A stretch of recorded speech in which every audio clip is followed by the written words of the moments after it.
లోకంలో ఏ దేవుడి కళ్ళలోకైనా మనం సూటిగా చూస్తాం. కానీ ఆ ఒక్క శనిదేవుడి కళ్ళలోకి చూడాలంటేనే భయపడతాం. ఎందుకని? ఆయన చూపులో అంతటి విశ్వాసం ఎందుకు దాగి ఉంది? ఇది ఆయనకు పుట్టుకతో వచ్చిన శక్తా? లేక ఒక స్త్రీ కన్నీటి నుండి పుట్టిన శాపమా?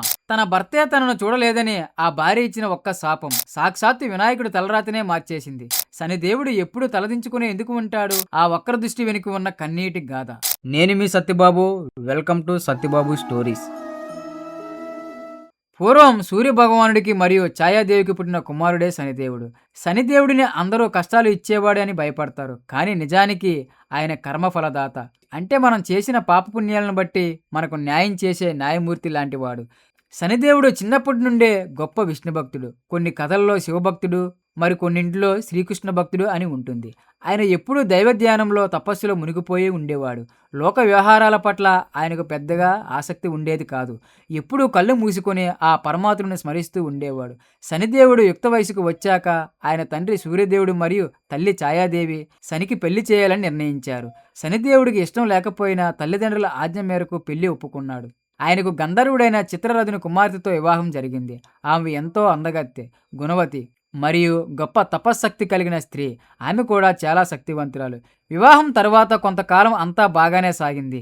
కానీ శనిదేవుడికి సంసార జీవితం కన్నా దైవభక్తి మీద ఎక్కువ ఆసక్తి ఉండేది. ఒకరోజు రాత్రి శనిదేవుడి భార్య స్నానం చేసి అందంగా అలంకరించుకుని తన భర్త దగ్గరకు వచ్చింది. ఋతుకాలం కావడంతో ఆమె తన భర్తతో గడపాలని, గొప్ప పుత్రుని కనాలని కోరుకుంది. ఆమె ఎంతో ఆశతో శనిదేవుడి గదిలోకి వెళ్ళింది. కానీ అక్కడ శనిదేవుడు శ్రీకృష్ణుడి ధ్యానంలో పూర్తిగా మునిగిపోయి ఉన్నాడు. బాహ్య ప్రపంచంతో సంబంధం లేకుండా కళ్ళు మూసుకొని భక్తి పారవశ్యంలో ఉన్నాడు. భార్య గదిలోకి వచ్చిన విషయాన్ని ఆయన గమనించలేదు. ఆమె పిలిచినా పలుకులేదు. ఆమె ఆయన పక్కనే చాలాసేపు కూర్చొని ఎదురు చూసింది. సమయం గడిచిపోతోంది. కానీ శనిదేవుడు కళ్ళు తెరవలేదు.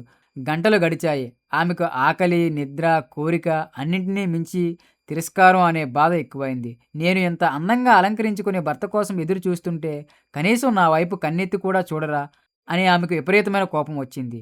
ఒక స్త్రీగా తన కోరికను మన్నించలేదని, భర్త ధర్మం పాటించలేదని ఆమె అగ్నిలా మండిపోయింది.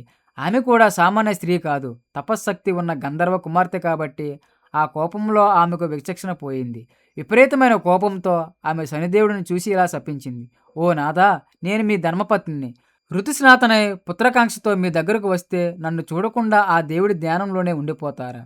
నా వైపు చూడటానికి కూడా మీకు మనసు రావడం లేదా? ఇదిగో నా పాతివ్రత్యాశక్తితో శపిస్తున్నాను.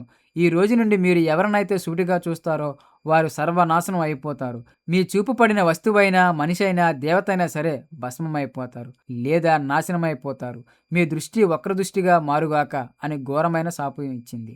ఆమె శాపం ఇవ్వగానే ఆ శబ్దానికి శనిదేవుడు తపస్సు భంగమైంది. ఆయన కళ్ళు తెరిచి చూశాడు. ఎదురుగా కోపంతో ఉన్న భార్య కనిపించింది. అప్పటికి గాని ఆయనకు జరిగిందేమిటో అర్థం కాలేదు. శనిదేవుడు వెంటనే ఆమె కాళ్ళ మీద పడి క్షమించమని అడిగాడు.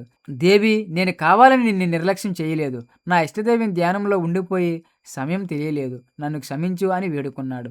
భర్త ఆవేదనను చూసి ఆమె కోపం చల్లారింది. ఆమెకు కూడా చాలా బాధ వేసింది. అయ్యో, కోపంలో నా భర్తనే నేను శపించానే అని ఏడ్చింది. కానీ ఋషులకైనా పతివ్రతలకైనా ఒక్కసారి నోటి నుంచి వచ్చిన శాపాన్ని వెనక్కి తీసుకోవడం సాధ్యం కాదు.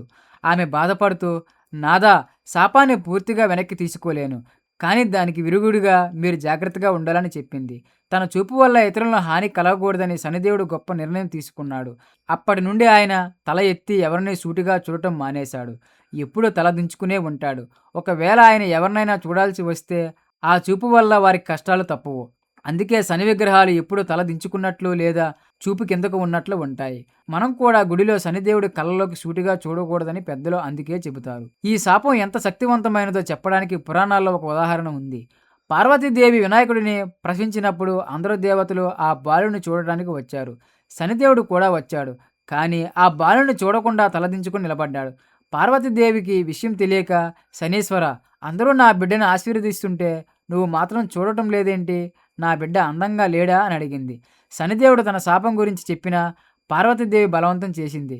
ధర్మం కోసం ఒక్కసారి చూడు అని అడిగింది. పార్వతి మాటకు కట్టుబడి శనిదేవుడు అయిష్టంగానే వినాయకుడి ముఖం వైపు ఒక్కసారిగా చూశాడు. ఆయన చూపు పడగానే ఆ పసిబాళ్ల తల శరీరం నుండి వేరుపడి ఎటో ఎగిరిపోయింది. అప్పుడు శ్రీ మహావిష్ణువు వెళ్ళి ఏనుగు తలను తెచ్చి అతికించారు.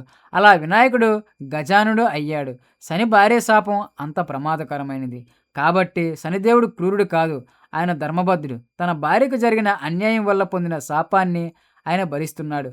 ఆయన చూపు పడితే కష్టాలు వస్తాయి కాబట్టి ఆయన మన వైపు చూడకుండా ఉండాలని మనం మంచి పనులు చేస్తూ ఆయన అనుగ్రహాన్ని కోరుకోవాలి. కోపం అనర్థదాయకం. భార్య కోపం వల్ల ఎంత ప్రమాదం జరిగిందో చూడండి. గృహస్థ ఆశ్రమంలో ఉన్నప్పుడు కుటుంబ బాధ్యతలు కూడా ముఖ్యమే. ఇందుకు శనిదేవుడే ఉదాహరణ. ఇది శనిదేవుడి చూపు వెనుక ఉన్న అసలు రహస్యం.